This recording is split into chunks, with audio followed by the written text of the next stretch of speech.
ప్రభుత్వం భావిస్తున్నది.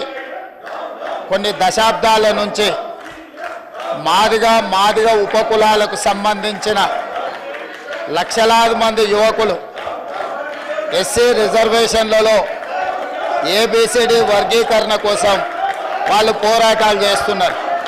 27 సంవత్సరాల నుంచి ఉమ్మడి రాష్ట్రంలో కానీ ప్రత్యేక తెలంగాణ రాష్ట్రంలో కానీ ఏబిసిడి వర్గీకరణ మీద మాదిగ ఉపకులాల యువకులు పోరాటాలు చేయడం జరిగింది.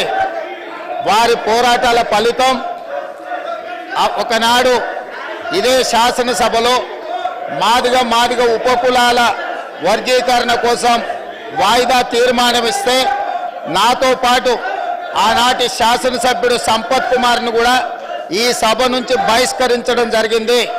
గత ప్రభుత్వం ఏబిసిడి వర్గీకరణ మీద కేంద్రానికి ప్రధానమంత్రికి విజ్ఞప్తి చేయడానికి అఖిల పక్షాన్ని తీసుకెళ్తామని చెప్పి తీసుకుపోకుండా మాదిగ సోదరులను మోసం చేయడం జరిగింది.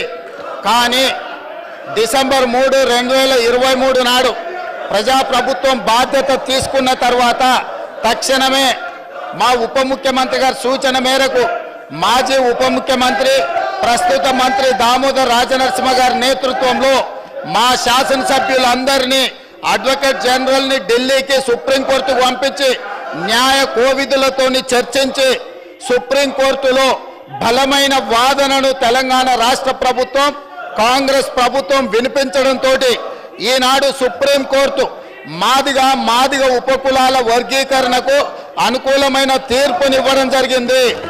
నేను మనస్ఫూర్తిగా సుప్రీంకోర్టు కాన్స్టిట్యూషనల్ బెంచ్కు రాజ్యాంగ ధర్మాసనానికి మనస్ఫూర్తిగా కృతజ్ఞతలు తెలియజేస్తున్నా. 7 మంది జడ్జిలలో 6 మంది జడ్జిలు రాష్ట్రాలకు ఏబిసిడి వర్గీకరణ చెయ్యడానికి అనుమతి ఇచ్చింది. తెలంగాణ రాష్ట్ర ప్రభుత్వం తరఫున నేను స్పష్టమైన ప్రకటన చేస్తున్నా. దేశంలోనే అందరికంటే ముందు బాగానే నిలబడి తెలంగాణ రాష్ట్ర ప్రభుత్వం ఏబిసిడి వర్గీకరణ అమలు చేసే బాధ్యత మా మిత్రులు మా మంత్రివర్గ సహచరులు మేమందరం తీసుకుంటాం.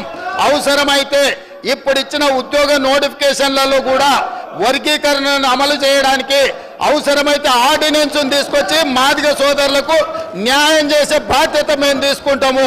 కాబట్టి ఈరోజు ఈ సభ అందరూ కూడా ఈ అంశం మీద ఏకాభిప్రాయానికి వచ్చి మాదిగ ఉపకులాల వర్గీకరణకు సంపూర్ణంగా సహకరించాల్సిందిగా రాష్ట్ర ప్రభుత్వం తరఫున నేను విజ్ఞప్తి చేస్తున్నా. అధ్యక్ష,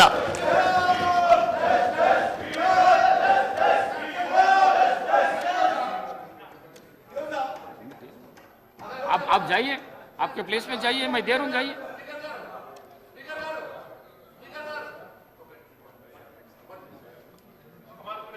मैं आपको दिए तो आप बैठ गए.